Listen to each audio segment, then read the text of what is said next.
그리고 국민들에게도 4조 5천억의 숨겨둔 재산이 드러났기 때문에 과징금도 내고 세금도 안 낸 거 다 내고 나머지는 이 사회를 위해서 유익하게 쓰겠다. 사실상 헌납하겠다. 환원하겠다는 약속까지 한 게 2008년입니다. 그렇습니다. 그런 위기의 상황에서 2009년에 이명박 대통령 쪽에서 손을 내민 거죠. 다스 변호사비 좀 처리해줘. 40억. 네. 그거 지금 4조 5천억을 감춰야 되는 상황에. 그리고 세금을 제대로 내면은 1,000억 이상의 과징금을 더 내야 되는. 네. 세금은 약 400억 정도 냈습니다만은 그런 상황에서 40억 좀 도와줘. 그러면 이명박 대통령은 지금 이건희 회장이 처한 그 처지가 어떻고 네. 무엇이 필요한지 다 아는 사람입니다. 네. 그리고 국세청이라거나 이런데 한마디라도 국민들 시선이 있기 때문에 이 문제는 엄정하게 처리해야 된다 이랬으면 1,000억의 과징금을 내고 뭐 다 재산을 헌납해야 되는 상황이었는데 40억 받고 결국엔 모든 걸 봐준 거죠. 어제 또 충격적인 뉴스가 나왔어요. 제2롯데월드를 건설하는데 이 기획을 청와대가 했다라는 얘기가 나왔습니다. 어떻게 보십니까? 청와대가 한 기업의 건설을 기획을 했어요. 사실 저는 그 뉴스를 들으면서 박근혜 전 대통령이 아직 이재용 재판에서는 인정되지 않았지만 네. 삼성을 갖다가 만나기 직전에 삼성의 민원사항이 무엇인지를 미리 파악합니다. 박근혜 전 대통령이. 예. 그러니까 어떻게 보면 우리가 수업 들어갈 때 미리 선행학습하는 거 있죠. 그런 것처럼 이재용 씨를 만나가지고 예를 들면은 청탁을 받고 그러면 그 청탁을 들어줄 테니 얼마를 내라. 어디에다가 또 당신도 돈을 좀 내라. 이렇게 받는 게 정상인데 주고받기 전에 미리 공부를 하는 거죠. 저 친구가 또는 저 사람이 나한테 어떤 부탁을 할까. 거기에서 미리 예습을 다 하는 겁니다. 예습.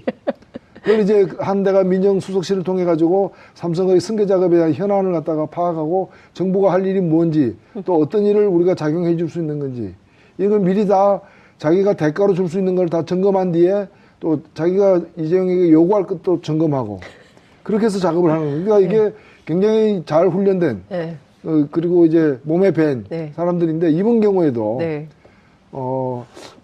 이명박 대통령은 건설에도 굉장히 밝은 사람이고 건설회사 출신이죠. 그러니까 이제 부동산 기획 같은 데도 능한 사람으로서 자신이 볼 때 제2롯데월드를 만들면은 이런 이익이 저쪽에 있을 것이고 그 과정에서 대통령이 할 수 있는 일이 무엇이 있고 그러면 그 대가는 얼마 정도 내야 시장 가격에 적절하고 이런 계산이 다 됐다는 거죠.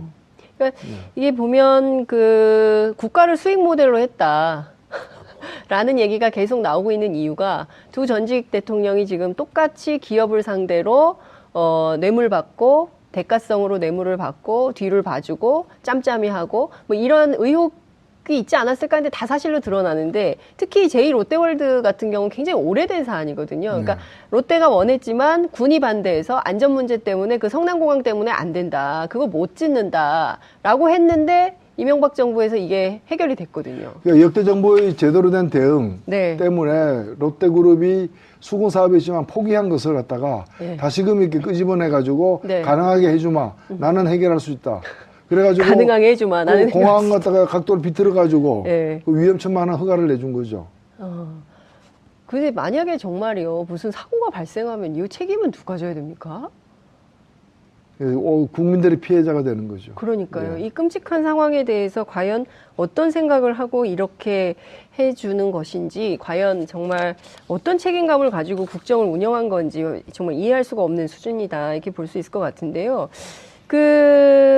지금 보면 이명박 전 대통령의 경우도 삼성뿐만 아니라 지금 현대자동차 나왔죠. 그리고 지금 롯데 나왔죠. 그 다음에 또 SK도 나올 거다라는 얘기도 있습니다. 그러니까 삼성은 이미 나왔고요. 삼성은 이미 나왔고요. 그러니까 변호사비를 대납한 40억 원이나 되는 돈을 대납한 상황이 나온 것이고요. 그러니까 지금 이명박 전 대통령이나 박근혜 전 대통령이나 이명 박근혜 정부 9년간 재벌을 동원해서 빼먹을 수 있는 돈을 최대한 빼먹은 거 아니냐. 그렇습니다. 이 범죄를 다 어떻게 할 거냐 이 얘기를 해야 될 것 같은데 다음 주는 소환이 되겠죠. 빠르면 다음 주고 아니면 그 다음 주에는 소환이 될 것입니다. 지금 보면은 이명박 대통령을 소환할 그 어떤 근거나 증거가 부족해서 소환을 미루는 것이 아니고. 왜 소환을 미루는 걸까요? 아니요. 그러니까 그 전에 불러야 될 사람들이 많이 생겨난 거죠. 그리고 과거 수사 과정에서 한 달 전만 하더라도 드러나지 않았던 예. 그런 이제 증거나 또는 증언이나 네. 이런 것들이 자꾸 속출하고 있기 때문에 네. 그 아들도 부르고 아마 부인도 먼저 부를 수도 있다고 보여지고요. 김윤옥 여사 뭘로 부를까요? 예. 부인 같은 경우에도 예를 들면은 그 청와대 그 제2부속실 그 비서관 등을 통해 가지고 국정원에서 현찰로 달러화를 갖다가 국외 출장 전에 국정원 특활비에서 나온 것으로 추정되는 돈을 받은 혐의가 지금 있는 거거든요. 예. 있는 것이고 심지어는 그 돈을 가지고 미국 가서 무엇을 샀다라는 예. 사실은 의혹까지 제기되고 있는 상황이기 때문에 그렇죠. 그런 부분과 관련해서 당연히 조사 대상이 되는 것입니다. 조사 받아야 되는 거 아닌가요? 부인이라고 해서 봐주고 이럴 그런 수 건 있나요? 없죠. 예. 예. 그 부인이냐 아니냐는 것은 예. 마지막에 뭐 재판부가 예. 형량을 갖다가 매길 때 혹시 감안될지는 몰라주지만은 네. 범죄 사실과 관련해서는 예외가 없는 것이죠. 그러면 김윤옥 여사도 소환된다. 그럴 가능성이 높다고 보여집니다. 그러면은 김윤옥 여사는 언제 소환이 될까요? 지금 이게 상황 이미 다 나왔는데 불러서 조사를 하려면 이미 다 나온 사실에 대해서 빨리 불러야 되는 거 아닐까요? 그래서 네. 저는 이명박 대통령을 부르기 전에 부를 사람은 거의 다 부르고 이명박 대통령을 마지막에 부를 수도 있고 네. 그것 때문에 네. 내주가 아닌 그 다음 주가 될 수도 있고 그러면 이명박 대통령 가기 전에 김윤옥 여사 먼저 갈 수도 있다. 예. 아닌 경우도 물론 있을 있겠지만. 수 있겠습니다만은 대체로 가장 중요한 또 피의자이고 대통령이기 때문에 예. 여러 번 부르긴 힘들 거라고 보여집니다. 여러 번 부르긴 힘들고 한 번에 다 사실은 가서 이렇게 일괄 조사를 받는 게 예. 뭐 그나마 남아 있는 또 예우이기도 하기 때문에 예. 있을 수 있는 예우이기 하기 때문에 불러놓고 좀 부족한 게 있다 딴 사람 불러가지고 얘기가 다르다가 또 부르고 예. 그러기보다는 예. 마지막에 이렇게 예. 불러서 한꺼번에 모든 걸 다 조사를 하는 게 맞지 않겠는가. 그러니까 지금 아들을 참고인으로 불렀거든요. 네. 그러면은 대개는 참고인으로 불러서 조서를 쓰지만 이게 이제 곧 피의자 신분으로 전환되기도 하잖아요. 네. 그러면 이명박 전 대통령 전에 이상은 회장을 먼저 부를 거다. 그 다음에 이명박 전 대통령을 부를 거다. 이제 이런 대체로 이제 법조기자들의 시각이 있는데 그 사이에 김윤옥 여사가 소환될 가능성이 있다. 특활비 문제로. 네. 알겠습니다. 이거는 저희가 이제 주목해서 봐야 될 포인트 네. 중에 하나가 아닌가라는 생각이 네. 좀 드는데요. 삼성하고 계속 싸우셨어요. 예. 삼성 피해자. 2007년부터 이런 말씀하셨습니다. 삼성의 유일한 동아줄은 이명박이다. 그렇죠, 사실은. 예. 네. 그 삼성과의 유착 관계를 지속적으로 말씀을 하셨는데 2008년 삼성 특검에서도 사실은 크게 된 게 없어요. 그 다음에 바로 이건희 비자금이 엄청나게 나왔지만 그는 원포인트 사면을 이명박 전 대통령이 해줬거든요. 네, 그렇습니다. 그래서 삼성 문제를 다 해결을 해줬어요. 네. 세습도 사실은 박근혜 정부 시절까지 이어서 다 해준 셈 아닙니까? 네, 그렇습니다. 네. 사실 제가 2005년에 삼성 네. 엑스파일의 그 특검 떡값 검사들, 네. 예, 떡검. 떡값 검사들 명단 발표해서 뭐 네. 의원제까지 상실이 됐습니다만은 네. 그 후에 이제 김용철 변호사가 용기 있는 양심선언을 하면서 네. 제가 폭로한 사실을 포함해서 엄청나게 거대한 이 불법 비리가 드러난 거죠. 그에 따라서 2007년에 제가 법사위 마지막으로 당시에 있을 때 이 특검법을 갖다 통과시키는데 앞장을 섰습니다. 그래서 2008년에 특검 수사가 이제 수개월간 진행이 됐는데 결과적으로 그 과정에서 4조 4천억이라는 차명 재산이 드러났고요. 네. 드러났고 사실은 2008년, 2009년은 이건희 당시 회장의 최대 위기였습니다. 그래서 2008년 IOC 위원도 이제 자격이 정지된 상황이고요. 그리고 국민들에게도 4조 5천억의 숨겨둔 재산이 드러났기 때문에 과징금도 내고 세금도 안 낸 거 다 내고 나머지는 이 사회를 위해서 유익하게 쓰겠다. 사실상 헌납하겠다. 환원하겠다는 약속까지 한 게 2008년입니다. 그렇습니다. 그런 위기의 상황에서 2009년에 이명박 대통령 쪽에서 손을 내민 거죠. 다스 변호사비 좀 처리해줘. 40억. 네. 그거 지금 4조 5천억을 감춰야 되는 상황에 그리고 세금을 제대로 내면은 1,000억 이상의 과징금을 더 내야 되는 네. 세금은 약 400억 정도 냈습니다만은 그런 상황에서 40억 좀 그 도와줘. 그러면 이명박 대통령은 지금 이건희 회장이 처한 그 처지가 어떻고 네. 무엇이 필요한지 다 아는 사람입니다. 네.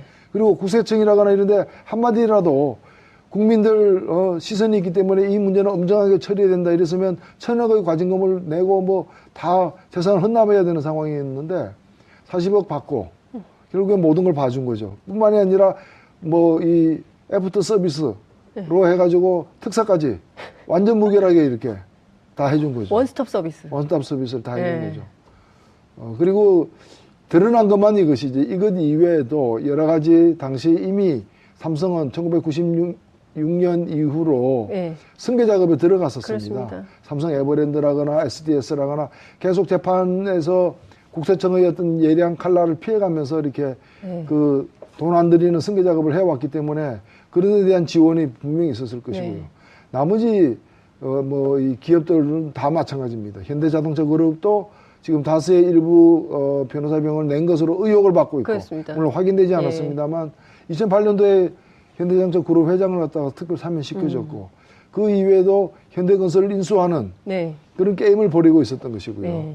여러 가지 이제 정부와 그 재벌이 그러니까 대통령과 재벌 총수가 직접 어찌보면 담합해가지고 주고받는 그런 이제 정경유착. 과거의 어떤 정경유착보다 훨씬 더 직접적이고 그리고 그다음에 주고받는 금액의 액수가 큰 그런 정경유착이 이명박 정권 하에서 뭐 쉬는 날 없이 빨간 날도 없이 계속되었다. 저는 그렇게 봅니다. 빨간 날도 없이. 노동시간 단축되는데 그들은 빨간 날도 없이 계속 이렇게 유착하면서. 정경유착에는 공휴일이 없다. 정경유착에는 공휴일이 없다. 오늘의 노회찬 어록. 정경유착에는 공휴일이 없다. 재밌습니다. 그 40억을 받고 4조 5천억의 이익을 봐줬다. 대단한 거 아닙니까? 그렇습니다. 그 삼성 입장에서도 어찌 보면 논하는 장사를 했다. 그 이재용 씨가 최순실 정유라 모녀에게 70억을 주고 3천억이라는 그렇죠. 국민연금을 흔들어 가지고 삼성물산과 제일모직이 합병해서 이익을 취하는 것을 보더라도 이분들은 공짜가 없습니다. 삼성에는 역시 삼성이다. 공짜가 없을 뿐만이 아니라 수십 배, 수백 배의 이익을 창출한다. 70억 내고 3천억 벌 수 있다면 누가 그걸 안 하겠습니까? 근데 그것이 처음 한 일이 아니라는 거죠. 바로 그 선대에서도 같은 일이 이제 40억 주고 뭐 1,000억 이상을 절감하는 그런 거래를 갖다 이명박 시절에 한 거고 그러니까 그게 그대로 안전하게 그것이 이루어졌으니까 박근혜 시대도 또 똑같이. 다른 또 품목을 가지고서 그런 정경유착, 뇌물수수가 이루어졌던 거죠. 이거 이번에 끊어야 되는데요. 촛불혁명이 끊어야 됩니다. 사실은 진짜 이거 이병철 때의 정경유착을 봐줬기 때문에 이건희의 정경유착이 있었고 또 그걸 갖다가 단 하루도 깜빵에 안 가도록 봐줬기 때문에 이재용의 정경유착이 있었던 거거든요. 이걸 이번에 또 이렇게 가서 집행유예로 석방시키면서 솜방망이 처벌을 하게 되면은 4대 세습이 될 거예요. 그래서 이참에 이재용 아들이 또 그럼요. 이 비용을 들여서라도 이걸 끊어내야 되고 그러기 위해서는 지난번 72억이나 뇌물이 간 것이 분명함에도 불구하고 말은 가지 않았다. 이제 말 소유권은 넘겨지지 않았다라는 식으로 해가지고 뇌물 액수를 축소해서 결국에는 내보내는 그런 판결을 갖다가 만들어낸 우리나라 이 법원은 각성해야 된다고 봅니다. 정영식 판사가 이 말 비타나가 이게 지금 독일 마방에 방치돼 있다는 거 아니에요. 그리고 삼성 자산에 등록도 안 돼 있다는 거 아니에요. 그럼 도대체 이 말은 누구 겁니까? 정말 이해할 수가 없어요. 이 정유라 씨만 탄 말이거든요. 그러면 정유라 것도 아니고 삼성 것도 아니고 이게 누구 겁니까? 이게 말이 안 되는 얘기를 해놓고 풀어주고 말이 생각해도 말이 안 되는 말이죠. 말이 생각해도 말이 안 되는 역시 어록제조기 라는 생각이 좀 듭니다. 아니 진짜 너무 황당한 거예요. 이렇게 풀어주기 시작하면 다 풀어줘야 되거든요. 그러니까 판결의 결론이 이제 석방이 아니라 석방을 목표로 판결을 한 거죠. 석방을 목표로 판결을 한 거다. 짜맞추기 판결일 수밖에 없는 거예요.